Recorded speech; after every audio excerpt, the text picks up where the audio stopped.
Welcome to our next adventure with Chemology 411, a podcast about anything and everything. Kim and her guests will take you behind the scenes, behind the story, or behind the bar. So sit back. Make sure your seatbelt is fastened, tray table in its upright position, all carry-ons stored under the seats. But for this adventure, electronic devices must remain on, as we are ready to take off on our next adventure. Introducing Kim Schultz and Chemology 411. Welcome to episode 14. Tonight we're talking about tips on starting a new business.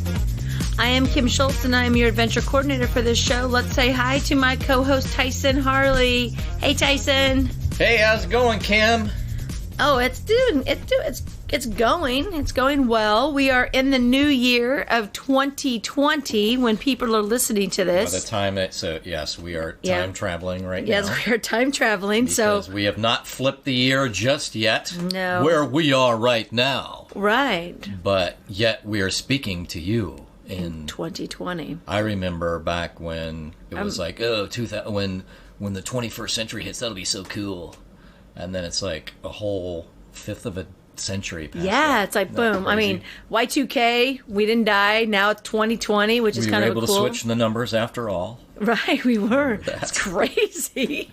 That was a big deal for about 14 months. So is it going to work? Is it going to work? A lot of IT contractors made a lot of money in that year. Oh, yeah. And I think some of them did good work, and other ones probably just made good money because it wasn't that hard.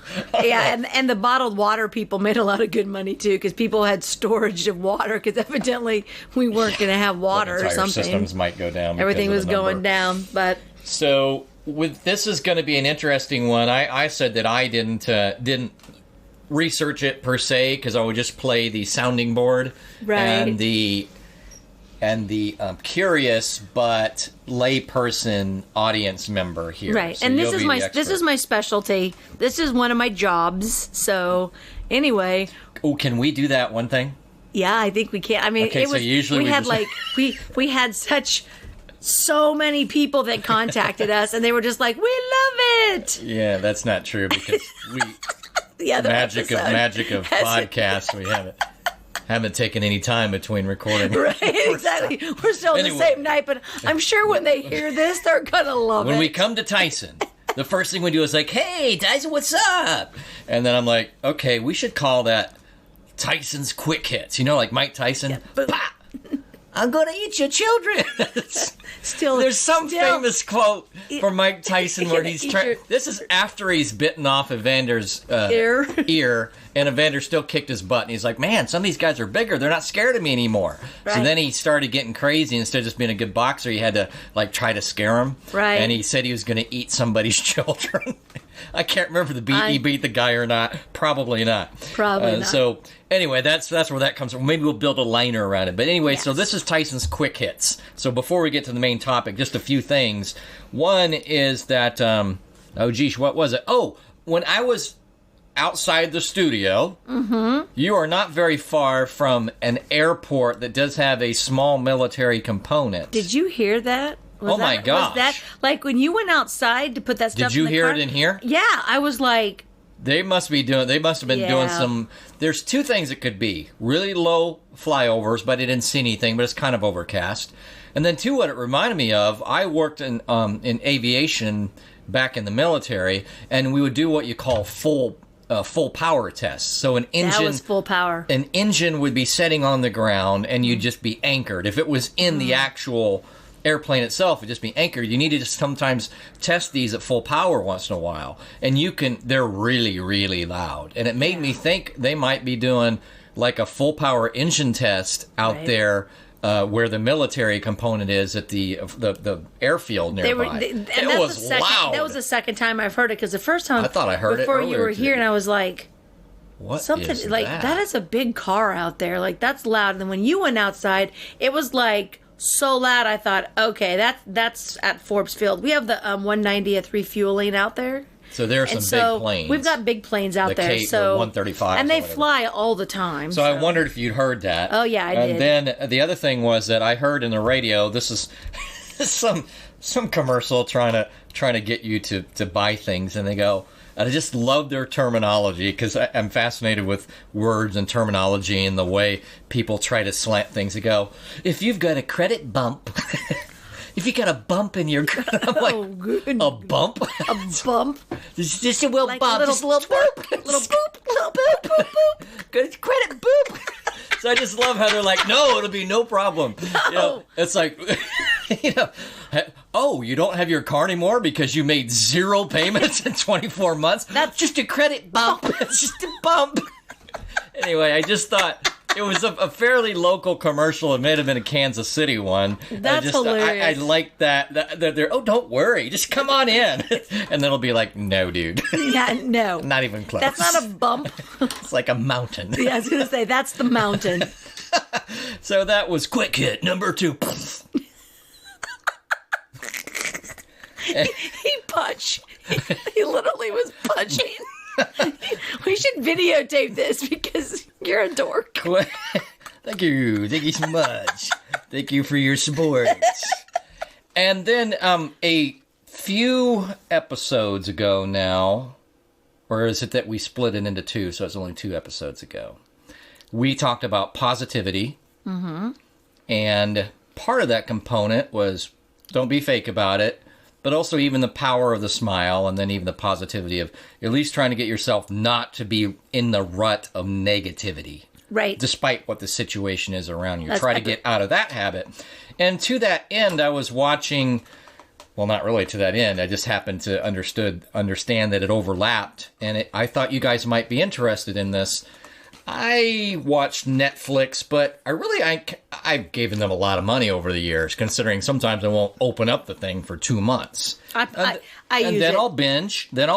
And then, so one of the things that I've binged on, like 400 million other people across the planet, if not a billion, is Walking Dead. So, but then you binge on it, you got to wait on Netflix if you don't have AMC, which usually I've never had. And you gotta wait. And so finally I get to season 8. And King Ezekiel, if you know that, we looked it up prior to this. And season 8, episode 4, just go Google King Ezekiel, Walking Dead, and Yet I Smile. And it's a really cool, I would say almost like a Braveheart, like some of those great let's go speeches. It was pretty silent. An inspirational go to war. It was a very good speech. Yeah, so look up that, and I just like the overlap of, you know what, how we even said, smiling has its own physiological effects. It's crazy, but it really does. And if you haven't listened to the episode, actually those 2, because we split it into 2, I believe. It was episode 12. So go listen to those, because I think it's one of our better ones so far. But I just found that to be an interesting overlap. This King Ezekiel, and Yet it was I really Smile. good. It was really good because actually that's kind of my mentality. Is I smile all the time, and that gets me through different things. It's not a fake smile; it's an actual real smile because I just do believe that if someone's feeling down and I smile, maybe it's going to make them feel better. So so that's great. That's the last. I don't know why the Tyson Quick Hit turned into a small bomb. Not sure what happened there. It's just we got some production value to work exactly. After all, it's all new. But that's the end of Quick Hits. Oh, he fell down. 1, 2, 10. He's out. You win. I don't know. We'll think of something. Now on to our main stuff. disregard him eating his chips, his snack, as we know. This is how much rapport we have. Eating in the middle. Just eat it. Just eat it. Yeah. Eat it. Kettle chips are on sale. Not anymore. I've been here for a while. All right. So everyone knows that I do many different businesses. And I've been an accountant for over 20 years, working with small businesses, doing a lot of contract work. And people hire me to come in all over the United States to clean up messes, set up businesses on the accounting side. And just recently, within the last 2 or 3 years, a lot of people have been wanting to open up businesses. And I have taken on a side gig to my accounting. And it is basically business development. So I meet with people all the time who are thinking about opening up a business. So if you are, you just have to get a hold of me and we fill out some paperwork and I ask you some questions. We have an interview, we meet. The first thing we make sure is that our personalities match. And we're going to go through some of the steps that I would go through with you to open a small business. Now, this is not everything that you need to know because then there'd be no reason for me to be in existence, but you do need people to help. Don't ever say that. So anyway, the first thing when you're starting up a business is there's different types of business that you would want to do. And remember, we're just doing small businesses. I'm not doing a big business. I'm doing a little retail shop, maybe a restaurant, or I've got a guy that's actual axe throwing. That's one. I've got a moving company. I've got an automotive company. So services, entertainment. Something, yeah. Solo practitioners that are entertainers and or small, just smaller people. And those are either sole proprietors or they are partnerships. So we're going to go over, that's the first thing, and that's the most important thing that you need to think about because you need to be in the right category and you need to know what you need to be. So a lot of the people that do like the MLMs, they normally just have a sole proprietor, Schedule C on their tax return. Multi-level marketer? What do you? Yeah, that's a multi-level marketer. The MLMs, because they're working for Avon or they're working for Tupperware or something like that. They don't need to go out and get an LLC or an S corp or anything like that. They're just basically a sole proprietor. So you said they do a what? They do a Schedule C. Okay. And that's just on your tax return. All right. And you fill it out. It's just the business income tax. You put your income, your expenses, and whatever's left on there is going to go over on your 1040. You're not incorporating or any of those related things. You're just simply filing in a different way. Correct. So maybe you go out and you mow lawns, and it's just you, and you're going to go out and mow some neighbors' lawns, and you go out and you don't have any employees. It's just you. You work a full-time job, but you're supposed to legally claim this income. Less the expenses. You could just fill out a sole proprietor. If that's what you did, that's what you would do. Okay, so it used to just be the sole proprietor, then it would be an S corp, and then it'd be a corporation and kind of stuff like that. And a while back, and it's been years, they came up with the limited liability corporation or company. And what basically that does is it is a simple way. You don't have to have a board. You don't have to have all the shares that you have to have as a corporation. And it protects you from being sued to losing your personal property. So you're getting the that benefit of the corporation, right? But literally in that more limited way, right? That doesn't require the more traditional, or I don't know if it was standard version of corporation. It's a smaller version of it. It's limited. Right. Okay. And I've always heard, even just in business classes, that's one of the chief things about any corporation is that lack of personal liability. Right. And you never know what's going to go on. So let's say that you are mowing lawns and you go and you mow over top of her prize-winning roses, and she comes after you and says, those roses, I make $25,000 on those roses. I'm going to sue you. And you're just a sole proprietor, and they come after you, and you don't have the right stuff. She could take the car. They could put the lien on the house. They could do all that kind of stuff to it. Versus S corp. We'll get to that. What benefit? Okay, that's different. We'll keep with the LLC. So the LLC can be a sole proprietor LLC, which basically you still file on a Schedule C. You do not have to file a corporate return for an individual LLC. You still get the same coverage. So like my company, Creatively Bold, is an LLC and it's a sole proprietor. So I don't have to fill out the 1065, which is actually a business return for partnerships. All right. So that saves you money there.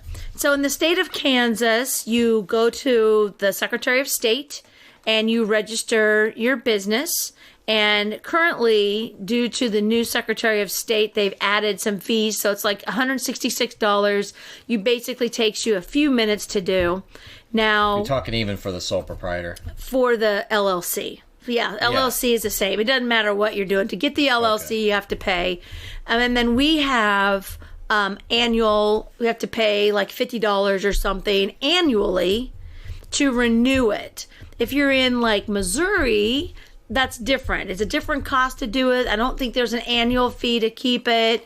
And so each state is different. You contact your Secretary of State and they're going to be the one that's going to help you. Your name, the name out there has to not be taken. And that registers it in your state. And then also, as I understand, I believe those types of fees or annual renewal fees vary hugely. Yep. Oh my gosh, yeah. Some of them could be free. Some of them could be a lot more. That it just depends on. It depends on your state. Mm-hmm. All right. So so some people will go to a professional and have them fill it out for them, and that's perfectly fine. But if you go to someone and in the state of Kansas, and they're wanting to charge you hundreds and hundreds of dollars for a sole proprietor LLC, then you might want to call me, because you can do it in 5 minutes in the state of Kansas. I don't do other states' LLCs, but I can. I can figure out anything. I can contact Secretary of State. If you feel uncomfortable about it, we can figure out how to get it done. I couldn't tell you. But I know that it's not going to be very complicated to get an LLC. I just can't imagine being too complicated. But what you get into next is you've got an S Corp. All right. So, can I have an intermediate question? Uh-huh. So when you said limited liability corporation and you said it could be as small as a sole proprietor, then what's that upper limit for the size? It could be a partnership. Meaning it's only a couple or 3 people? It could be 4 or 5 people. It doesn't matter. It's the limited liability company or corporation or whatever they want to call it. Can be as many people as you put on it. So I've got one that has 3. So we've got, they divide it. The ownership of the company is 1/3, 1/3, 1/3. So you could have 1/5, 1/5, 1/5, 1/5 if you want to. That doesn't matter.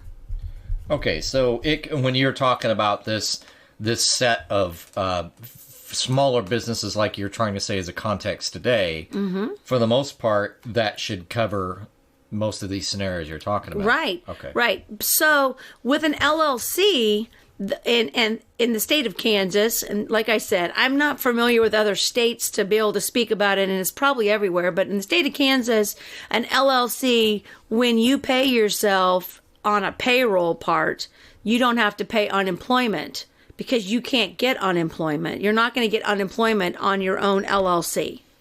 So you can't, I'm going to close my LLC and then I'm going to file for unemployment. Only your employees are going to get that. So you don't have to pay that tax when you're in the state of Kansas. And you don't even have to pay yourself a payroll check. You can just take what they call is a guaranteed payment, meaning you might say, I get 25% of the profit. So at the end of the month, after I've calculated everything and you've got, $23,000, I take 25% of that and I'll write you a check. In essence, are you saying that for the owners or for any? Isn't that what you're saying? Owners. You're not the owner, so you're not getting quote paid, so you don't have to pay unemployment. Right, you're not paying unemployment. You're not on payroll. Right, you're not on payroll. You don't owner. have to be on payroll. So this is very important. You do not have to be on payroll at an LLC.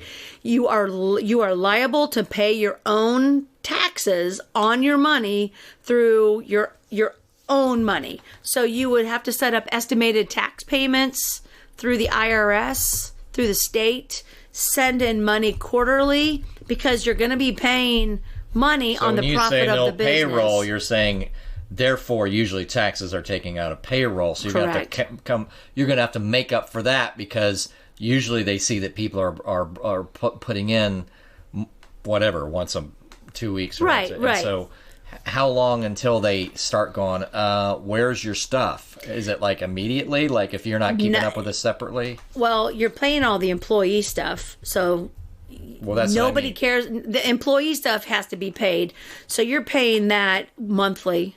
I mean, you're paying your employees get paid, and you're paying your employee taxes monthly, quarterly, however they bi-weekly, however that's set up. But your taxes have nothing to do with the business. It's not a deduction. It's coming out of your personal money. You have to go on and pay your own taxes. You can not pay them at all, and at the end of the year owe $7,000, and then they're just going to add on the penalties for late payment and all that stuff, and then you make your payment. So, if you know that you're going to owe money at the end of the year, then you want to send in estimated payments, go on to EFTPS, set up your account, and go on and make the $2,000 payment. So when you do your taxes, it's already there. Then there's no penalty. But the IRS isn't going to contact you and say, hey, we haven't got any payment from you, because they really don't know what's going on. You might have a loss this year, and so then you don't owe any taxes. But if your numbers show later, there is a delay that causes a penalty that's less than a year. Is that what you're saying? Yeah, because everything is in the tax year. So when you file your taxes and whatever you owe, there's a whole calculation that says, well, you owe this, and anything over this, you're going to have to pay a penalty because you should have had an estimated payment. And it's the same way with if you went on your paycheck and you said, I want to go exempt. And so they didn't take any federal taxes out. They took Social Security and Medicare out of your check. And then at the end of the year, you owed $3,500. They're going to say, and the penalty. So the penalty, I didn't know that. There's a late penalty on it, yes. So you have to, they don't pay you interest on the money that they owe you, but they do penalize you for not paying the right amount of taxes as you go. So in essence, is a pay as you go, or exactly, you get penalized. Or you could be penalized, yes. Could be penalized. Could be penalized because you might have a loss and you don't owe any taxes. But if you find out later that you did they just kind of prorate it? Like, yeah, there's percentages and all that stuff. Crazy. But and then you're getting. I'm sorry, I knew you want to get to S corp, but I hope I'm asking relevant questions. Well, here. no, and on the LLC part of it, also when you're doing your taxes, at the end of the year, the amount of profit at the end on your Schedule C, that's what you're going to be paying your taxes on. Is that amount, and the guaranteed payment is not a deduction off of that. So that's the tax amount. And an S corp and an LLC, their tax have different rates, different ways that they do different things. I'm not going into the rates. I'm just trying to get into why people what you want to do. Why would you do S corp? Okay, so what happens with an S corp is someone small goes to someone who doesn't believe in an LLC or just really knows about an S corp and just goes, oh, no, we got to get you set up on an S corp. And they go do an S corp. What they don't realize is that an S corp, you have to have shares. You also have to pay yourself on payroll. And if you're starting up a brand new business, so it's more like a publicly traded company. But it's small. So it's not like a corporation. It's still done differently. It wouldn't have to be public. It's just that someone has to have some percentage of ownership. Yes. So it's like if you and I opened up an S corp and I was 60% and you were 40%, you would have 40% of the shares, and we would say to the secretary, we have 100 shares, and then you have all this kind of stuff. And honestly, the small S corps, they really don't follow all of the rules because a corporation has to have the shares, it has to have the board, it has to have the minutes. There's a lot more to it. So when you said pay, so you're saying in this situation for the payroll, they don't have the option to just throw an estimated money at whatever. Nope, they got to be on have payroll. to do it on the regular, Right. just like if you were an employee. Right. So when you're opening up the owners. when you're opening up a business, that's weird. the owners might not even be able to get paid, but requires that you are paid. And so a couple of my S corps that I've worked with that I've So if you're not making money early, well, I guess in the end it wouldn't matter if you weren't making any money. Right. But as soon as you're making any kind of money, you'd have to have all that structure built in to be figuring that. Right. Well, and so I have some businesses who, they go through a hard time, and they prefer just to kind of like just to do the draws, and so they just want to pull the $1,000 out over here, and then but they're an S corp, and so when they go in, I'm like, you have to pay yourself. So if you aren't going to be put on payroll, and you're not going to even do payroll, you can't be an S corp because S corps have to have payroll. And so someone will come to me and they're just like, I need to get an S corp. And I was like, okay, well are you going to do probably payroll? Not informed, right? And they were like, so you're saying a lot of times people hear the term or someone Right. that they know hears the term, they go S corp, but that has some disadvantages. When is it advantageous if you're aware of both? well, Very often. it has to do with tax, but it has to do with tax benefits. It has to do with the type of business, and it has to do with your profits and all that kind of stuff. But my major thing is S corps have to you have to pay yourself as an S corp owner, and a lot of people don't have that money, and you can always change and grow to an S corp if you're just starting out. I have people that when they've come to me, they just have to pay themselves, and all they do is cash the checks and then redeposit the money because they don't have the money and they're trying to get out of the S corp part of it. So it just depends on you need to When you say know the pay structure. yourself, do you just mean some amount, or does it like fall into some kind of a wage or salary type guidelines? I Just pay pay yourself something. Yeah, you're supposed to pay yourself, and regular basis. you probably are supposed to be paying yourself, something that's substantial. But like I've got some other people who did not know that got this S corp, and they just don't want to change it. So I said, just pay you a salary of $20,000 a year. I mean, just pay it. Because as long as you're paying it, what that does is an S corp has to pay unemployment on up to the maximum amount of money. And so if you get audited, they're going to come in and they're going to be like, where's your paychecks? And you're going to have to write a check for unemployment, even if you didn't pay yourself, because they're gonna look at all your money and they're gonna be like, but you withdrew $43,000 in your dividend part, but you didn't pay unemployment on it. Unemployment's going to come back, and so it's really about unemployment. So as long as you pay yourself over the maximum amount, which I'm not exactly sure anymore, they keep changing that, the maximum amount of unemployment required by your state, then you're pretty good, because it's all about paying the taxes. That's all they want is the tax money. All right.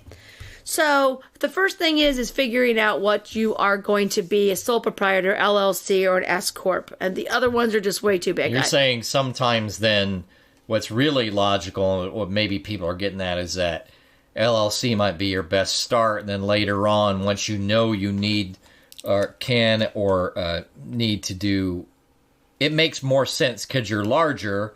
So it makes more sense for you to have payroll. Right. Then S corp can make sense for other reasons. Correct. Right. All right. So you're going to pick one of those, and I was going to say something else about so the LLC and the S corp protect you from your personal property. All right. But it doesn't protect your personal property from taxes. There is nothing that can keep from sales tax, withholding tax, employment tax, For either any one? sort of tax. Nobody has coverage. You are personally liable on that, because that's just the government. The government can take whatever they want. So if you don't pay your taxes, they can come in and they can take your house. They can. Now they're probably not going to try to, but if you get that far down, you're not protected. You're the government, the IRS can take whatever they want. They can just come in and say, you know what? We want your car. And they're going to sell your car. So pay your taxes. That's number one. As being an accountant, your taxes are going to get paid. That's what I do. I've had a client before that said, well, we don't really pay the taxes on time. I said, then I don't do your accounting, because I'm not going to deal with the IRS. I'm not going to deal with the state. The fees and the penalties are way too high. I'd rather you get a credit card and pay low interest than have to pay those penalties. Okay, so the second thing is insurance. You need to know and be with someone who understands insurance. I just recently, I've always had, when I had home daycare, I knew I had to have insurance, but I just recently went to a presentation and my friend did it, and she is with American Family, and she was telling me about insurance and how it worked out. Comes to find out, if you have an office in your house where you work most of the time, and you do not have business insurance, anything that is in your office is not covered by your homeowner's insurance. So that means my entire downstairs is my office. There's nothing down here covered. If a tornado came through or whatever, they would cover the upstairs, but they literally wouldn't pay me to redo the downstairs because I didn't have insurance for that. Interesting. So that was the first thing I did, was I called my insurance guy, and he was like, oh, I thought you were a contractor. And I was like, no, I've always worked for my house. He goes, we gotta get you covered. And it was like $27 a month. It wasn't that much to have to pay for it, but I think I have $200,000. So if a client does come over and something happens to them, the thing is that if I had a client that would have came and fell down my stairs, my homeowner's insurance would not cover them. But if you came over and fell down my stairs, my homeowners would, because you're not my client. You've got to know the rules and laws in your state. So make sure your insurance, you have the right insurance. The second is employees. When it comes to employees, you need to make sure that you have all of your I's dotted and your T's crossed. You need to have a contract. You need to have an employee handbook. They need to know exactly what the expectations are. So do you mean for what reason they need to? And this is, so you're trying to cover the idea that, okay, yeah, I know you're not a franchise, or I know you don't work for a big corporation. However, some of these stuff you might think, well, only they need to do for their employees. You still need to do. And why is it they need to do that stuff? For legal purposes, because you have no leg to stand on. If we had one of our rules in our books is that you as an employee, excuse me, get 50% off of your lunch. So you have to go through. It also says that you are not allowed to ring yourself out at the register, and that you are not allowed to eat any of the food unless it has been authorized. So we used to have, over at one of our restaurants, we had an employee. So when someone ordered the chicken nugget basket, they were supposed to get the 10 chicken nuggets. They'd pour in 12 or 13, they put in extra fries, and then they would eat the extra 2 or 3 that were left over, and they would eat the extra fries. And they were witnessed doing this, and they were like, well, we just don't want it to get ruined. But our book says you can't do that is considered theft. Well, when they got fired and they claimed unemployment, we were able to log it and say in our book, we had to show unemployment the book that they're not allowed to do this, and he was denied unemployment because of theft. Now, without that book, our word doesn't give you anything. Right. So it really is the same logic as any company. Yeah. It's just that sometimes you're just starting into things. Your point is you may not. I can get to that part later, or maybe when I'm big enough, I know that you can't have a guide, but what guidebook, an employee manual, but why? Well, there's a lot of reasons why. Right. Same as for any other company. And they're online. It's set standard. They're online, and your employees, like templates. Yeah, there's other people's on there. Stuff, yeah. Pull them over and adjust them to yourself. It took us like Christopher and I, it took hours for us to go through all of ours because we're very particular, because we'd been in business for so long and people were taking advantage of it. And we wanted to be able to say, read this book. And then when they did something wrong, we would say, page 3, article this is what you did wrong. And then this is how you're going to get written up. This is how they need to know. And like you said, when you hire somebody, you don't have the time to think about the 100 things you expect them to already know because they don't know. Yeah. I mean, common sense is not anywhere around. But that's a good point you make, that it's an open source world in a way, and that probably makes sense. At least case there's a skeletal employee manual out there that has got pretty default language in all the various sections, where if you tried to come up from the beginning, just like from ground up, you'd be like, what all sections do I need? Let's see, dress code, you think about 3 more things. Clocking in, time, vacation, breaks. And then you find out, if you just go look, it's like, oh, well, there's your reminder. There's about 7 to 10 other sections that you may not have thought of very quickly at all. Exactly. You got the default at least, and that should give you some kind of basic, I'll say protection, but I'll just say instead standards that you may not have even thought of before. Right. A la, when extra, you would be using extra if it's more than the usual order. Right. If you're doing that and something's happening to it, that's actually a problem. Right. You know, is that... Well, and it just keeps everyone informed of what's going on, and you can send amendments and all that kind of stuff. Well, the other thing too is that it's for, there's something called, now I'm forgetting. Anyway, it's the doctrine that says it's about property, where if someone is basically at your property, let's say you live in California, have a house back here, and someone hangs out in your house for 6 months. Yeah. Well, you can lose that house, right? And by the same token, I'm just not thinking of the term right now. And by the same token, sometimes practices can be there can be guidelines, but if the person, the authority in the relationship, constantly allows them to be broken, then someone can point to the fact, regular practice has been to allow that. Right. So what having that manual can do for you is help set your own expectations. Right. So when you do get that default, then you should also, you should know what they are too. So you know what to enforce. And you thought about that. And once you thought about it once, you've got it written down, it doesn't have to take a lot of extra energy after that. No, yeah, and they're continually changing when you've got someone that comes in and they figured a loophole.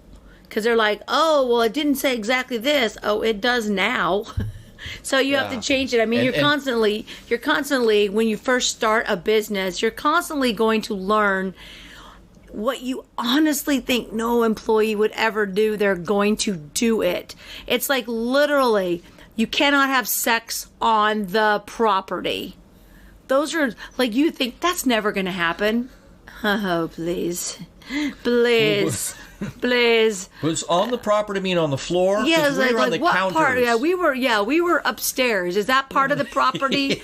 You have absolutely we no. touching the floor. Right. And so that's a little much. But to your point, then another important thing I think people get, because this is a whole idea of don't get intimidated by this. Go do it. Have it done. It's a good beginning. Things are clear.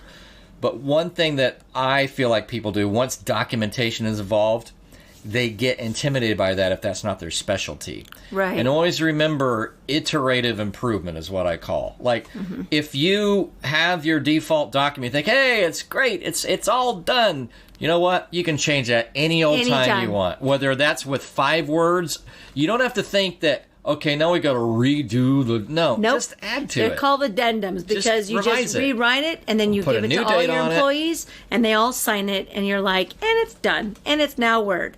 That leads up to, and I am such a big, and nobody will do this, I cannot get people to do this, is to have meetings with your employees. I believe when we're doing, in the businesses that I handle are small businesses, so we're looking at, 15 employees or less.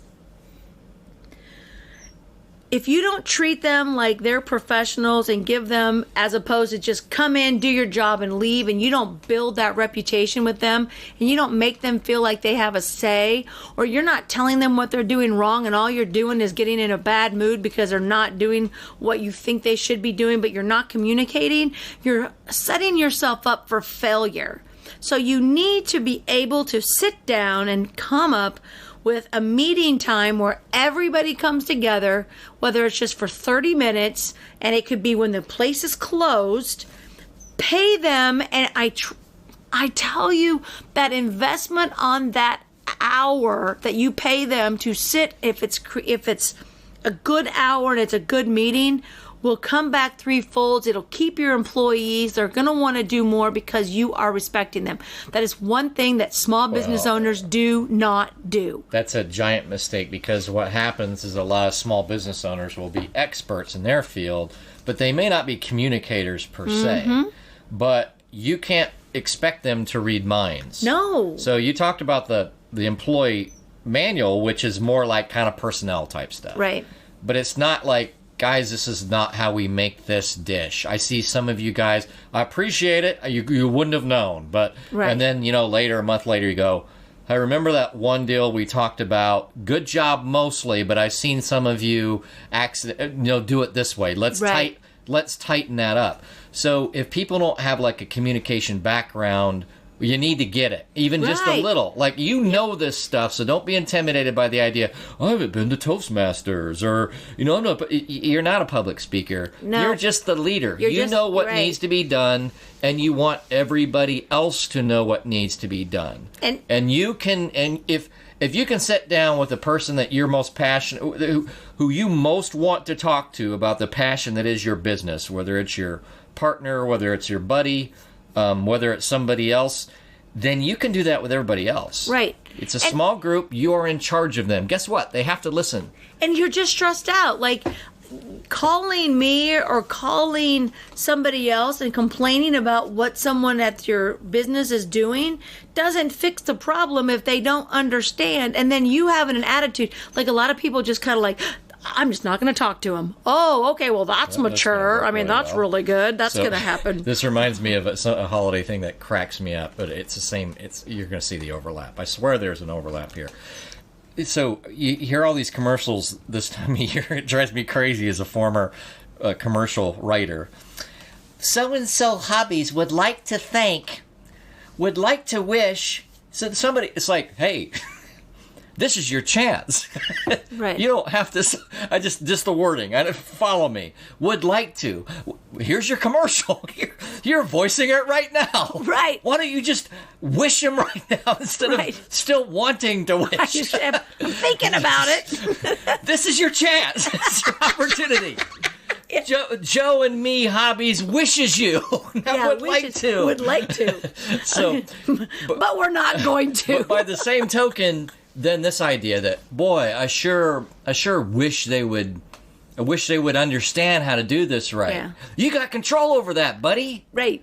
You're the business owner. And your employees are only as good as the manager. You get to tell them where to be when. Yep. As far as and you can tell them that. And I tell all the people that I work with, because they're normally the owners, your employees are only as good as you manage them.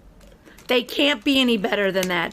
And you think that you want that, but then the jobs that I handle, because mine are all small business, when you're paying people, $9, $10, $11, $12 an hour, that's the mentality that you're going to get. You're going to get that one bright shining star in there every once in a while, but reality is that there's probably some financial problems. Remember, in our resolution, we said we wanted to make more money. Those people want to make more money, but maybe they're not able to because of some kind of a disability or something, but still you're not paying them. So you need to treat them, at least give them respect and treat them as if they are, important. And meetings are important.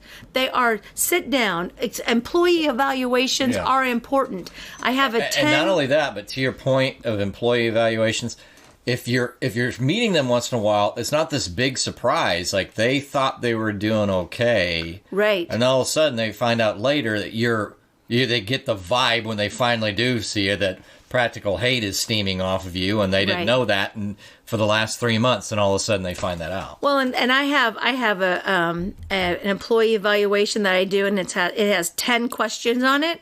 It goes to the manager and it goes to the employee, and the employee has to rank themselves with those 10 questions 1 to 5. And if they do anything but a 3, they have to explain why. So if they do a 5, they have to tell me why they think that their attendance is perfect. Or if they put a 1, they need to say why they think they suck at attendance. And then the manager does the same thing. And then you come together and you take question one, and you say they have a 5 and the manager has a 2. And if it's not one if it's not one apart from each other, it's a 0, meaning you don't get points for that. And at the end of the survey, after we've done all the things and everybody's talked about it, you can see where the manager thinks they are versus now this employee literally thinks they're awesome. And then they get a score and you have a pot of money. So you might have $1,000 and you take all the scores and their score, they get a percentage of that $1,000. Then they realize, shit, I can't put 5 because I really haven't been doing good. They get more honest because they want that point. And if they get the points, if they can guess what the supervisor is going to say about them within a point. Within a point, yeah. Then they get the point. But if they say they're a 2 and they say they're a 5, how do you police whether the supervisors? It doesn't matter. It doesn't matter. It's the supervisor. These are small businesses with 10 employees. This isn't like a corporation. This is just a very small thing. But they have to write. If it's not a 3, they have to write why they're so low or so high. And so, most people, if they were smart, they would just go 3. Like, just go 3 because their chance of getting the point is easier. But people have egos and they're not good. They don't want to be average, so they want to be above average. So evaluations, very simple. You don't have to sit down and take tons and tons of time. You hand it out. You say, bring this back to your meeting tomorrow at 1:30, and you add up the scores and you look at it. You discuss the answers, and you're out within 15 minutes. So much of what's interesting, what you're saying is that people end up paying a lot of extra money, and maybe that's when they're a little bit bigger, for all these HR outsourcing, when there are probably ways to simply get things done quickly and have a simple way of doing it, but still do it. Yeah. Like if you get to it. And another thing that made me think of is that we kind of morphed into pitfalls of, don't miss this when you're starting your business because it's going to hurt your business, as opposed to just structure, but even training, like having actual training. Right. It may not have to be much, but to me, there was little more frustrating when I got out of the Navy. So in a way, I was still entry level, but getting on a job and then be like, well, have fun. I mean, paraphrase is have fun. It's like, dude, I don't know if you want me to sand this until it's smoother than a baby's butt, or or rougher than an elephant skin. I know you told me to sand the thing. Right. That I could take 10 minutes on this board, or I could take 30 seconds, and you didn't tell me which. Right. And then 2 days later, someone goes, yeah, that's not up to standards. What? Yeah, how was I supposed to know? Right. So training is very important. But and like I said, I'm not going to give you making it uniform. Uniform standards, because again, it's in your brain. But does your manager know? Do you match up in important places? And if it's not uniform, then maybe the manager's telling one person something when they're training, and the other manager's telling the new hire something else when they're training, and you don't know the difference between the two because you never set out a standard. With training. So we have a standard on how to cut tomatoes at one of our restaurants. And it is amazing to me, after my mother trained someone, it's not that hard. It shouldn't take 3 days to learn how to cut a tomato. You cut it down, you slice it, you turn it, slice it. It's for a salad. They're small little chunks. You train them, and about 3 or 4 days later, they take the tomato, cut it into 5 pieces, and you've got these huge chunks of tomato on the salad bar. So, of course, you go out there, and you're just like, it makes my mother mad. So then she goes back and she's like, who cut the tomatoes? And of course, they're just like, I did. She goes, well, I told you. Like, yeah, but it's faster if we do it this way. Okay, I don't understand. Like, I showed you how to do it. And the mentality of some people just think, oh, but I'm just going to do it my own way. And so you have to, with the meetings and the evaluations and stuff, they'll stop doing that if they're not getting this extra bonus and incentives, and the employers don't understand me. I'm just like, you know what? You're wasting a lot of time, because they're still going to cut them wrong, because there's no, all you're going to do is tell them, stop cutting the tomatoes. Okay, well, now I don't have to do that job. So what are you teaching them? Well, if I don't do it right, you're just going to have me not do it. So meetings, book, rules, training. And one very, very important thing when it comes to employees and it comes to payroll is you cannot take their paycheck away from them without any sort of pre-talk. Meaning you can't tell someone, we're not going to pay you because you messed up and you broke this dish over here and it was a $45 dish and we're taking it out of your paycheck.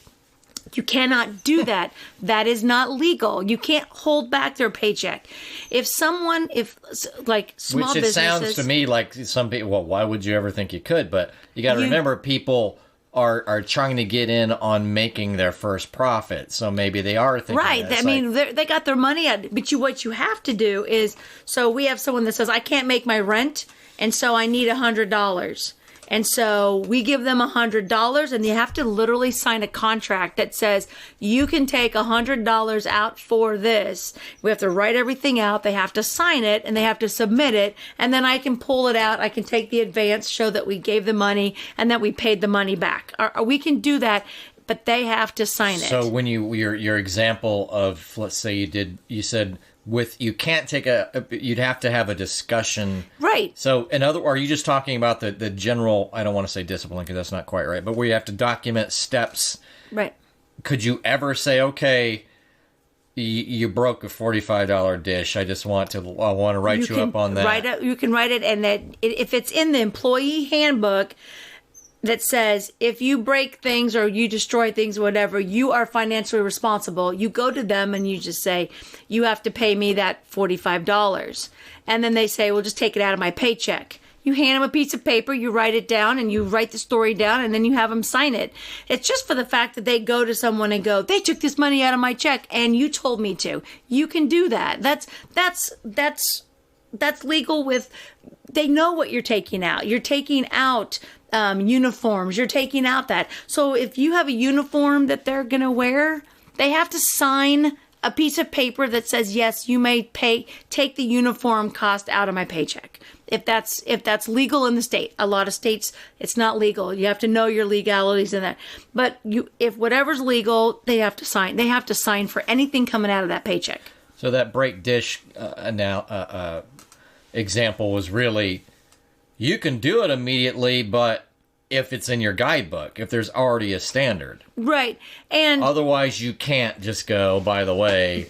Right. You can't. Is that why you can't. No, you can. Okay. I'm just saying the guidebook helps you tell them, but no, you could say you owe me $45 for this plate. So you're not coming back to work until you pay me. They can say, take it out of my paycheck. All right, we'll take it out, sign it. Or they can cash their paycheck and they can hand it to you. But it's better to have it in your book that says, like, you have to, if you break it.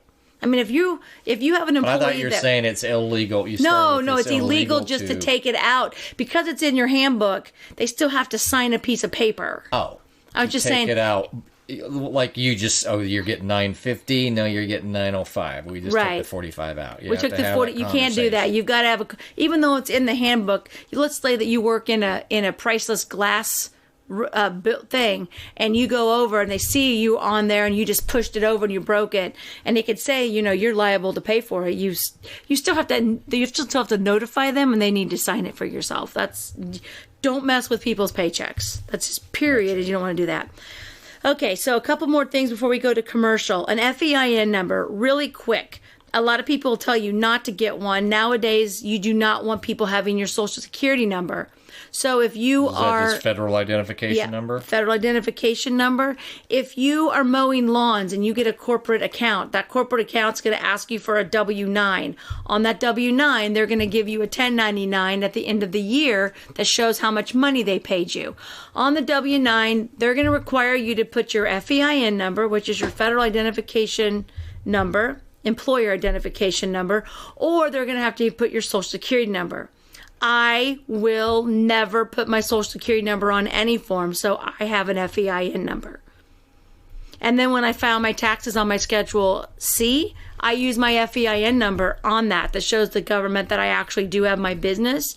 That's why I got my FEIN number. Normally, I mean, you have to have one if you have employees, but you don't have to have one for other things. I do not want my Social Security number just in anybody's hands, because nowadays that is not a good thing. Back in the old days, remember we used to have them on our checks? You had your Social Security number, you had your driver's license number. Nobody cared because there really wasn't that much out in the... But back in the day, there really wasn't... How would you think that's a good idea? We used to put it, maybe not in Kansas, because I don't remember I had a driver's license here yet. Yeah. It used to be on the driver's license. When I went to KU, that was my student identification number. Don't worry, this will never be used for anything. It's just purely for Social Security. And then it became a universal number. Universal number. What are you talking but about? Then people started connecting it too much. So anyway, FEIN number. And then, so you're saying... I'm saying get an FEIN number. Go to IRS.gov. A lot of times you think, okay, well, that's a employer identification number. So you think, it's small, or your sole, or whatever. That doesn't really apply, but it actually has advantages. And it has, because you don't have to use your Social Security number. Right. And so you go to IRS.gov. Do not search FEIN, because the first couple that come up are going to be fake sites that are going to want to charge you and take your information. Type in IRS.gov, search FEIN, then you'll see the application, and you can get it right there, answer some questions. It's like from 6 in the morning till 8 at night, or 8 to 8, I don't know. And then fill out the application, and then you get your number right then. It's immediate. And then you can put it on your bank account. When you go get a bank account, you give that to the bank, and they put it under your FEIN number. And then the last thing that I want to say really fast is... Before the commercial is on a 1099 employee. Everybody wants to make everybody 1099s, and they can no longer do that. They totally changed all the rules before. Broadly, 1099 was that the contractor thing? Contractors. Generally? It's a contractor, and so people used to hire contractors, and now they're saying that because they don't want to have to pay the taxes, and a 1099 is going to make that employee pay 100% of the taxes, and the employer doesn't pay any of it. So basically took away a lot of their kind of administrative type, the employers, would-be direct employers. It takes away, it gives them the freedom of not having to do as much administrative stuff. Right. Well, so here is the thing. Like lawyers and like me, I'm an accountant. We are 1099. We can be W-2s, but we also qualify for 1099. Here's one of the things. 1099s, you cannot tell them how to do their job. It is not them. So when they come in, you can, like as a contractor, you can show them what needs to be done, but it gets to be done how they want to do it. You can't tell them, oh no, I want you to do this and this and this and this and this, and you have to do it this way. A 1099, it's their own business. A lot of times they have other clients. So I know a lot of contract labor used to go through, and I don't know if that's legal anymore. Like, I don't know if you can be a contractor. I know you can be contracted, but I believe you have to be on a W-2 now. Like if you are necessity to run the company, then you have to have it. You get a W-2. Now, what people don't realize is that a contract labor for the 1099 versus a contracted employee is a contracted employee says you've got 1 year. You're on a contract. You're still an employee here, but you are on a contract. And that on January 15th, your contract is up, and then they might renew your contract, meaning you only have a job for a year. Are you just saying don't get the terminology mixed around as you're thinking? Because I'm contracted labor. I'm labor. So they don't tell me what to do. They give me a 1099 at the end of the year. That's different. So a lot of people want to just do a 1099. It's like, you can't do that. I've got a lot of lawn people that are like, I'm just going to pay him a 1099. I'm like, you can't, because literally your job is to mow the lawn. And without him mowing the lawn, you would have no business. Without me, you would still have a business, because you don't need an accountant to mow lawns. You don't need a lawyer to mow lawns. But you do need a lawnmower person. Or I shouldn't say you think, but you're saying that has been tightened up. It's been tightened up a lot. So, and the big thing is your very basic your most fundamental employees can no longer be contracted. They can't be on a 1099. Quote 1099. They need to get a W-2. And then it goes into unemployment. The same thing. So if you've got contracted employee and people that do fall under a contractor, which let's say that you refurb houses, and you have a guy whose company, he builds cabinets. So you're paying him, and he's a sole proprietor, but you're paying him $5,000 and he's building you cabinets. He's not part of your company. He's 1099. And so as unemployment comes in, they're going to look at it and they're going to want to know where he is, who he is, and if he actually falls under unemployment, because once again, they want the tax money. So anyway, 1099, you need to look it up. You need to talk to somebody. Be very particular, because everybody that comes to me says, I'm just going to pay him a 1099. I'm like, you can't do that anymore. And the IRS... You can't do it anywhere as easy as they might be thinking. Right. And the IRS will come back after you, because you got to submit the 1099s in there. And a lot of people think they can pay under the table. Okay, you got a business. Where are your employees? Right. And so if they see somebody where they literally don't have any W-2 employees... And they're sending in a bunch of 1099s. Well, they're... Because you have to submit the 1099s, they're going to see them, they're going to see, and they're going to be like, okay, so what is all this about? That doesn't mean they're going to come back and want to find out what these 1099 people are doing. So anyway, we're going to take a commercial, and we will be right back. Welcome to 2020. As we begin a new year, I hope that you are ready for the ride of your life. Tyson and I have so much more to discuss, and there are hours and hours more of Kimology 411 on its way. Last year was just a sampling of what we wanted to offer our fans. We are excited to continue to help direct you in new and adventurous directions. Think outside the box. Plus, we are having way too much fun to stop. Each adventure will take you places that might be unfamiliar, but it will always be entertaining. By joining Kimology 411 private group on Facebook, you can contribute to our shows. If you know of any friends who you feel would enjoy our show, please make sure to invite them to our group and podcast. In 2020, we will begin working on our YouTube channel, and we have so much more planned. Now let's get back to our current adventure.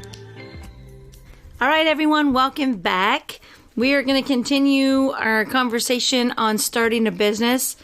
We are almost to the end. Like I said, if you want more detailed information, you need to contact me, and those I work with can help you get your business started. I'd say what this also really is it's like starting a small business, and it's not just it's kind of structural and practice pitfalls thereof, right? Yeah. Organization, structure, practice.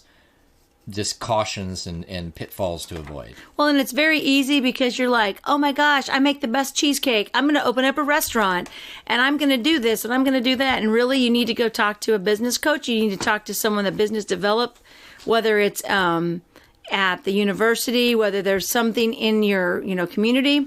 So we're going to talk about that. As I've told you many times, it's irritating to me because really, if you can get a loan, that doesn't really mean the banks think you're going to be around in 10 years. No, yeah, they don't. It just means that they think you're going to definitely give it at the college try for the first couple years for sure, and then probably not give up on it for at least 5 years. Right.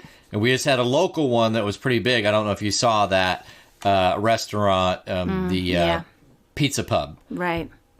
pretty gangbusters at first. That new little area came open. 8 years. They're closed right now. Yeah. Well, the general manager actually left. So then one of the investor people had to take over. It's just not his niche.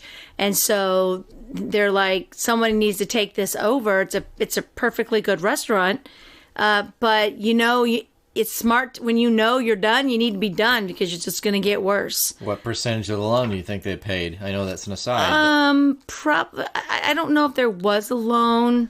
Okay, because of investors, right? But my point there though is that don't think that just because a bank will give you a loan, correct, means they really think these guys have their stuff together. They're going to be around for right. 6 years. Yeah, they just know they're going to get a nice little chunk of money, and then whatever they don't get, they'll be figuring that out too. Exactly.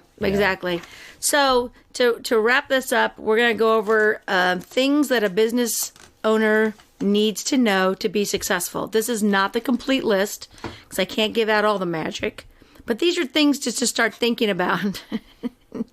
Well, I mean, I want to be able to help people, and giving you a list, I want people to understand and start thinking about, crap, this is a lot harder than I thought it was. Because when I meet people, I have some that are just come in and they got everything done. They've done their research. And I have other people that are living in la land. I will give you an example. I had a gentleman who called and said, I would like to open a restaurant in downtown Topeka. And this was about 9 years ago. Downtown Topeka, 9 years ago, basically was vacant after 5 o'clock. We've got the state employees, the Capitol, we've got our energy company, our gas company. We have all these, the police department. We have all these people that are there between 8 and 5. So if you want to serve a lunch, you could do pretty good because everybody's going to eat lunch. But to be open in the evening, there really was no reason to because there was really nothing there. Today, it's booming because we've had this great revitalization project. But when this gentleman wanted to open up the business right across the street from our restaurants, the first question I asked him is, how much money do you have in savings? And he was like, what do you mean? And I said, how much money do you have in savings? And he was like, I don't know. We have probably, like $5,000 or $6,000. I said, all right. And which one of you and your wife, which one of you are going to have a full-time job working? And they're like, oh no, we're going to both work at the restaurant. Okay. How much money do you need a year to pay the current bills that you have? He said, oh, we can make it off $75,000. Where are you going to get that? Well, from the restaurant. No, you're not. Unless you're going to be the dishwasher, the cook, the register person, and you're going to do it all, the both of you, and nobody else is going to be there. You're not going to make $75,000 in downtown in a year, like cash money. Right. Bring home a check. Well, that's what we need. Okay, so you're going to need to go get a loan because you at least need to have $150,000 set aside so that you can pay your home bills so that you can work, hire your people, and grow your business. Well, that's not going to happen. Did you mean the $75K was their home stuff? 75 was their person. That's what they needed to bring. That's what they needed because they had 1 or 2 kids and husband and wife. Gotcha. That's really a low amount. But he didn't understand that I don't care if you brought the kids in, you're not going to make $75,000 a year at a restaurant that's really going to only serve lunch. All right. Oh, no, we're going to be open at night. Okay, there's nobody down here at night. It's not just times the hours. It's different. So when are you going to be home? Because you want to be, just on the weekends? No, we're going to be open on Saturdays. Okay, yeah, nobody's down here on Saturdays 10 years ago. So put together a budget, first of all, and then you will plainly see and go talk to other businesses in the area to find out what they're making. But that was a story of someone who just had no idea that there's just you're not gonna pay your bills when somebody isn't working 75 a year and they had 5,000 or 6,000 is all. Yeah. So with a family. With a family. So you're going to quit your job that's bringing home the money because the mom stayed home. She already stayed home. You're quitting your job to open up a restaurant. and you're giving up $75,000 a year to open up a restaurant, but you're not going to make $75,000 here. Like, that's not smart. So why not stay at the job for $75,000, have your wife work at the restaurant, and hire some people, and then you work in the evenings, and when you're not at your other job, and you just have to double down a little bit and kind of grow into it. Don't just quit your job. I've ever heard say, don't quit your day job. Well, don't quit your day job. So anyway, things that you need to know. A quick aside around that. What is the usual? I think zoning is communistic, but you know me, I'm a libertarian. Because one of the reasons I don't like it, and I guess I understand if you're going to zone that maybe there should be some splitting. But to me, okay, fine, there's residential and people want their residential to be residential. But what's the situation of the usual zoning if you know this? It's so much easier if you can live there too, as far as a business. And I know sometimes that doesn't work because you can't, for certain businesses, I don't know this distinction exactly, you can't do it at your house in the residential. But if it is a type of business where you need to be over in the business area, business zoning, what's the situation on being able to live on the second floor? You can. Like you just said, the pizza pub upstairs, you can live. That's where the owner always lived.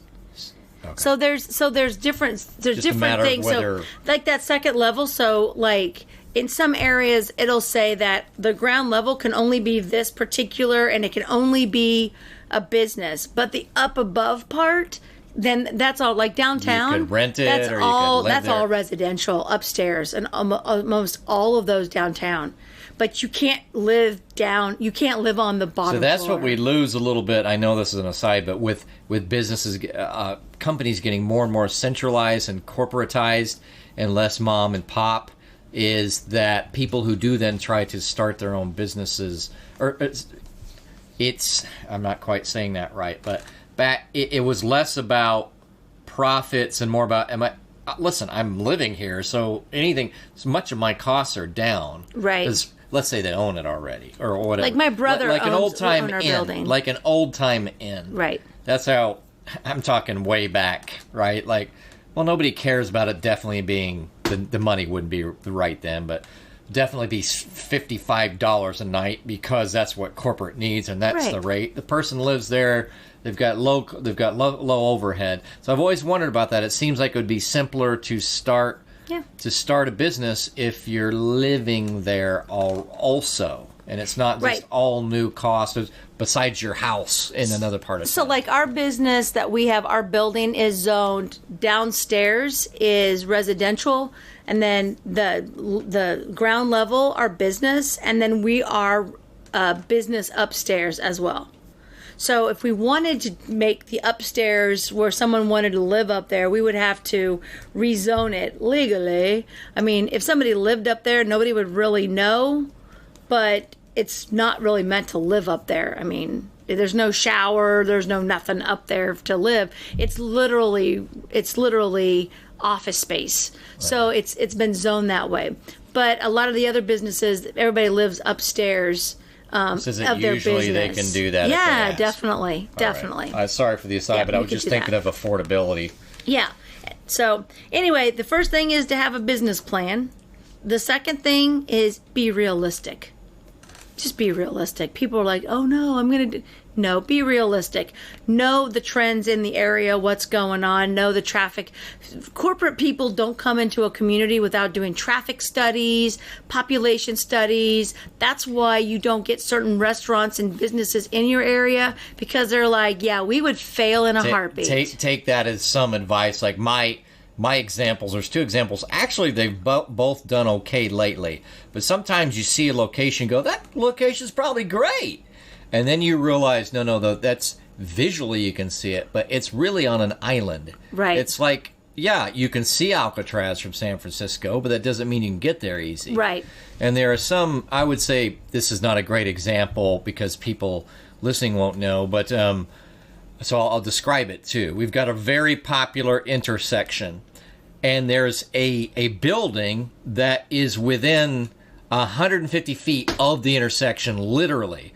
But the entrance to it is not right there. You have to go down You have to go down basically a city block and then back in and then back around to get to this. I'm talking this Talbot's. And there's not two ways to get to it without going way out of the way. You have to go all the way up and around. And there's another one that's, you would think it would be a good one, but take, as far as be realistic, see how many, if this one of these were 3 businesses have been there in the last 5 years and have all been local businesses, take that as a hint that maybe it's actually not a great location. Right. My example would be what is now, so this, for the listeners, it's near some nice big buildings, but it's almost kind of practically hidden by those buildings. And then it's near some other big, it's I don't know what it is, the location or the building. It's this Topeka Pizza or whatever it's called. Oh, yeah. So that's actually done Scoops. well. But it used to be Scoops, and then it was been until Greek Topeka place. Pizza. It was like 5 different things in 7 years. And that's because they deliver and cater. The other places were, they put that restaurant in there because it was right next to our main movie theater. They built that building as the new movie theater up on the hill got built, and they moved the other theater out of the mall and made that one the Dollar Theater. So they lost that crowd that they expected to come in. That was the ice cream shop. It's been, like in 10 years, it's probably been 6 different businesses. Yeah. And the most recent one's doing a little bit better. Yep. But you've got to pay attention to that with your be realistic. Like, don't just think, well, yeah, but mine's better. No, there's something to be said for, it's one thing if there's 1 or 2 in 10 years, and then maybe if you know the backstory, you know the people, but don't convince yourself too much that it's because, well, you're probably either a product genius because you know how to make the food, or you're a business genius compared to that person. Right. Oh, I've heard about Bill Johnson. Well, no wonder he couldn't get it going. Yeah, but what about the other 3 people? Right. And like, so you're thinking like when you used Topeka Pizza, when they took time to evaluate it, and they were like, we need a place to make the pizza and we'll bring it to you. So nobody cares where they're at. They have to market their product. They have to market their name. And then people just call up and it's pizza. So they can deliver it. They do caterings. They do a lot of community service things. They've donated stuff. They did the right thing.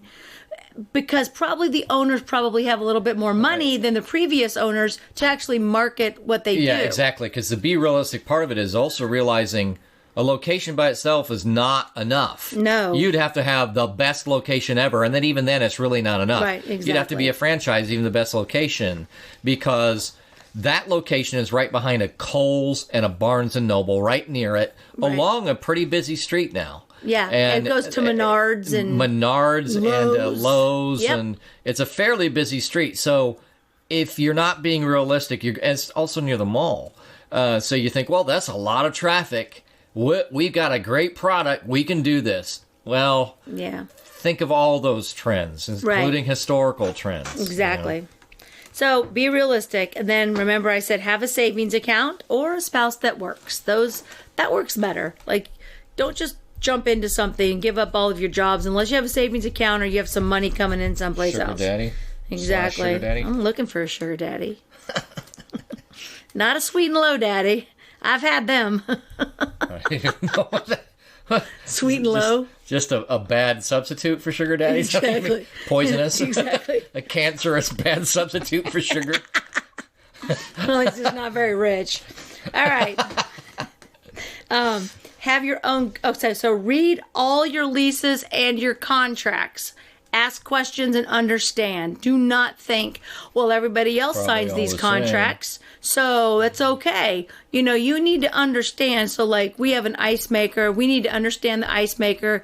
And, you know, something goes wrong and they're like, well, we didn't get it fixed. I'm like, did you understand the contract? It's included. Like, they'll literally come, they'll clean it, they'll do it, know what you have involved in your contract, what you're paying for.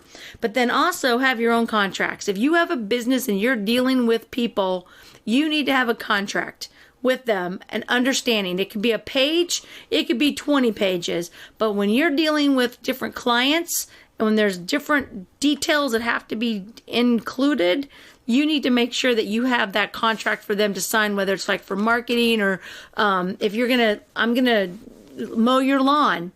You need to have them sign the contract that makes them liable legally liable for paying you for whatever they're doing. All right. And you need to make sure you have contracts. And then 2 things most businesses don't put at the top of their list are accounting and marketing. If you don't have someone like me, more than likely you're going to end up calling me, and it's going to cost you a lot more money in the long run to just have me come in at the very beginning, start out and grow with you and help you, because the most important part of your business is your money.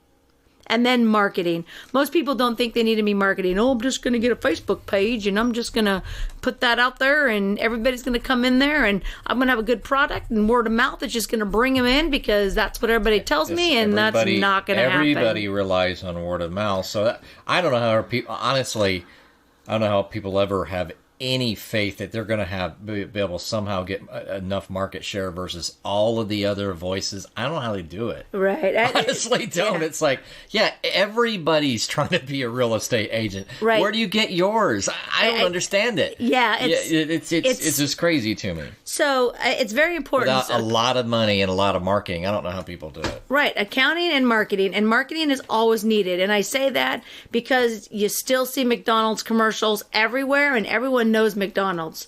I mean, they spend millions of dollars on advertising a year. One of our earlier episodes was around this. Right. I did a whole marketing one. Okay. We did the whole marketing episode. That's a good reminder then. So then find out what resources your community has. There's different grants. We've got a thing in Topeka where through, it's called Go Topeka, they have money that I could actually go and they'll give me. I don't have to pay it back. So I can go to some classes. I can buy equipment. I can repair my building. There's some matching grants. It's something I don't even have to pay back. There's some kinds of money in some communities. Because they're getting a grant? I mean, where's this money coming from? It's for small business development. It's just different grants that they have. It comes usually through like tax dollars that they get through their economic development. So like in your tax line, there's economic development and they get that kind of money. So there's money out there. You need to find it. And then like they've got the minority different loans that might have no interest to really low interest. You need to go in and you need to find what's available. We've got Washburn University has the small business. So they actually have classes for you to go. They'll help you get your business plan. They'll tell you everything I'm telling you now. You're going to go through some classes. You can do that, or you can just call me. And for that matter, I think that some of those local universities will have potentially like classes will help you. Mm-hmm. They do. You know, like maybe they pick a certain business or small group. Say it's especially like say an MBA type. I'm kind of pulling this just out of my ears, but you know, an MBA type has to come up with some kind of a project. And it's it's a team of 3, right? You know, and so they need to go pick that from the real world, and those types of things, or kind of like clinics. I'll say like a law clinic. I imagine, you know, like business classes and business schools have something similar to that. Well, they just have like a session that you sign up for, and it's like so many Tuesdays you go in, and each time they kind of teach you about what you need to do and they help you. Well, that's the other thing I was wondering is because you know how you say, hey, I know how to make a great burger, and I've done really well at all the contests I've gone to, you know, and pulling the gear in the back of behind my pickup, and then, you know, winning some barbecue contests or whatever. And then but that's different than all the regulations and the different stuff that has to, and the HR stuff.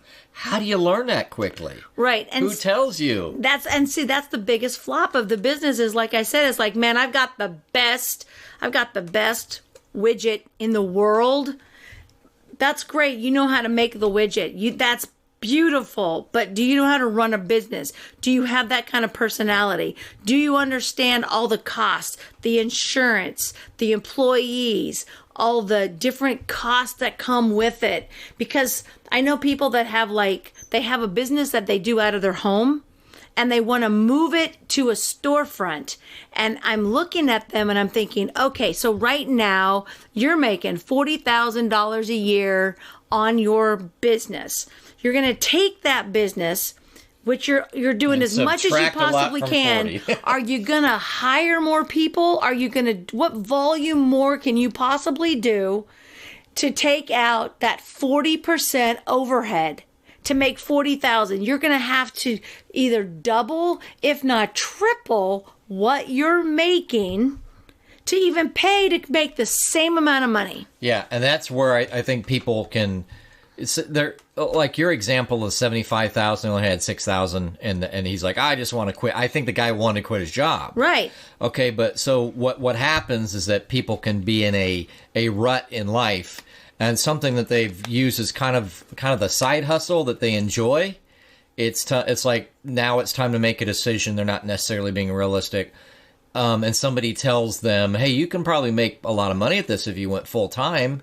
It's like, yeah, but there's that fine balance between the amount of labor and commitment and money for that side hustle that's almost like a hobby. Right. Versus having to make it, all of a sudden you're going to have to worry about 10 times as many things and then some. Right. You know, so I totally kind of to that it's like, point. It's like I don't try to talk people out of it. If I think they have a good idea, then I want them to start the right way. I want them to start slow. I met with someone the other day, and he was like, I have this business, but I also have this business, and I have this other business, and I want to do this. I'm like, whoa, whoa, whoa, whoa. We're going to do one. We're going to do one, because right now you're doing this one. Let's grow this one. Make it good. Calm down, because if you take on too much, you're just going to fall apart and everything's going to fail. The other thing, too, is what are the alternatives? Like, maybe someone just has to understand that maybe a happy medium is some kind of a licensing or a partnership, or right, where you're not running the business, but you find the right business partner to do that. And that's what I do. So I am the accountant and the business development, but then my friend Andrea has our marketing company. And I started her marketing company because I needed a marketing company to help my clients. I don't want to be a marketing company. And she did. So I started her. I mentor her to do the marketing company. And then every other thing that I need, I don't do it. I find someone to partner with me. So when I tell people, come to me, I have everybody in this community. When you're in Topeka, I have someone that can help you with everything, but I'm not going to do it. All I'm going to do is coach you, and I'm going to do your accounting. I'm not going to do your Facebook. I'm not going to do your marketing. I'm not going to do your insurance. I'm not going to go look for you a place to put your business. I'm not going to go out and do the purchasing stuff. I don't do any of that, but I can find someone that can do that. I'm not going to do your yard work. I'm not going to fix your refrigerators, but I can find someone, because I know everyone, because I take it upon myself to know what everybody's doing. So that's why you want someone like me on your team, that I'm not going to do it all, but definitely I know someone that can do it for you. And it's going to take the relief off of you, because all you have to do is contact me and I find the person for you, as opposed to a person trying to get through the day, and now something breaks down and you got to take 2 hours out of your day. Remember time management. Why are you going to take 2 hours when I can literally within 15 minutes have someone called and have them set your way? Yeah, the other thing about that, too, is a handyman type of a situation. What we'll do if we're coming from a background of kind of scarcity is go, well, I could probably fix this myself. And sometimes you got to figure out total hours times what your hours are supposedly worth, versus, yeah, you're going to pay that guy or girl $75 an hour, but they might get it done in 2 hours. Right. And so are you going to, if you want to be, say you think, well, you know, I put my time at $50 an hour, let's say. Right. So are you going to get it done in, 2 or 3 hours? Yeah. Are you going to get it done in 5 or 6 hours? Or is it going to take you 8 or 10 or 12? Right. And, you know, then all of a sudden your calculus is not in your favor anymore. And how much revenue are you losing because you're pulled away from doing your normal job? You're not on your main mission. Yeah. So anyway, those are just a few things to when you're starting up your new business. Go back, re-listen to it. As I said before, you know, you can always contact us on Kimology 411 if you want any information on starting a business. I work with people in Texas and Florida and all over the state of Kansas. And not necessarily would I be able to help you, but I would know places that maybe we needed to contact to help you. Of course, I can help with accounting, but I love to see people make their dreams come true. I just want them to come true when it's possible and not diving into a nightmare. And I've had some nightmares because people just took on too much. So, all right, guys, thank you so much for giving us your time. Sorry it's so long, but opening up a small business does have a few steps to it. We appreciate our listeners, and we are excited to keep watching our show actually just continue to grow. Make sure to make your comments in our Facebook group on Kimology 411. And if this is the first time you're listening to this because everybody else has already joined our group, you can join our group, make some comments. If you ever make comments, make sure you tell us which episodes you're talking about. Thank you, Tyson, for helping make Kimology so awesome. Thank you. What's next? What's next? Do we know yet? No, we don't know yet. That's all right. That's like we've got time. 3 weeks from here. We've got time. We stacked these up prior to the holidays, so you got some time to think about it. Yeah, I do. So, and if you have some topics that you would like to know some Kimology about, I know about everything, and if I don't, I can bullshit my way through I was it. gonna say, I don't know about everything, but I'm good at asking questions and trying. You're good at research. You find stuff. You know how to do that. Yeah, but I don't know it. Well, you know where to find it. Right. Or you know a little bit. So if you've got to apply common sense to the subject to ask the right questions. Right, exactly. All right, well, we will talk to you soon, and please make sure you keep going on all your adventures. Bye-bye.